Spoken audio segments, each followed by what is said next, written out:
To our pop quiz. Question 3. As you know, Charles Dickens is the author of A Christmas Carol. What is the Parker House connection to this famous book? And I'll give you some choices.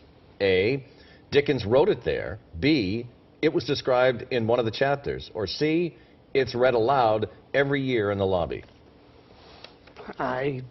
I'm going to say Dickens wrote it there. That's exactly what it is. He had a temporary residence on the 3rd floor. Thought so. Look at your 3 for 3. You want to quit now? I definitely If you can't be good, you got to be lucky. Yeah, absolutely. What rogue-like Boston mayor refused to make new appointments around the holiday, saying, and I'm quoting, "I don't like to put anyone out of a job at Christmas." Had to be James Michael That Curley. would be James Michael Curley. And what role did Christmas play in the 17th century Massachusetts Plymouth colony? What role Christmas played 17th century Plymouth colony? I mean, they're very religious people, so it had to be a big deal. But I don't know. Actually, it was not observed. The Puritans were separatists from the Church of England, and they rejected Christmas. Rejected Christmas. Rejected Christmas. Oh, learn something every day. Excellent. Bingo. Which you did pretty well. You batted 80%. Yeah, well, my opinion of the That was Pilgrims just went down. Going back to Washington, your colleague, Representative John Tierney, is about to leave office. He lost the election to incoming Congressman Seth Moulton. It's widely known he has not met with Moulton and is not being very cooperative about the transition. What's your take on this? What's your reaction? I think it's a tempest in a teapot. You know, I've taken over offices from people that were both at different times, sometimes my political opponents and sometimes political friends, and sometimes I almost always do it from a fresh slate with very little help, and I kind of think that it's a tempest in a teapot, and I really think it's a function of having not done this before, that people misunderstand what's going on. Not a lack of generosity on the part of Mr. Tierney? I don't know. Even if someone took over my office tomorrow, if it was my own son or my own wife, I don't know what I could do for them to make it any easier. I mean, you know, the computers, the desks, they belong to the government. They're going to them anyway. Yeah. Casework is casework. And what other guidance can you give them? That's what I don't understand, but that's me. We mentioned at the beginning of the show the area that you represent, and a significant portion of the area you represent is bidding for the Olympics in 2020. What do you think of the Olympics? I'm one of those people with mixed emotions about it. I mean, I love the Olympics like everyone else does, but having been through the convention here a few years ago, I also know what an imposition it can be. I'm really concerned about the cost.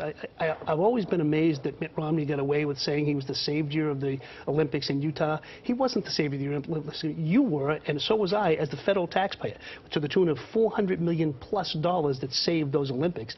And I don't want to be in the same situation for these. What do you hear from your constituents? Mixed emotions.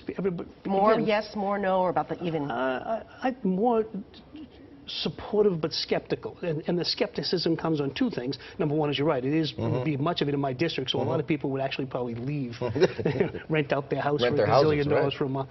So that's part of it. But the other part of it is, it's fine by us as long as it doesn't cost us any money.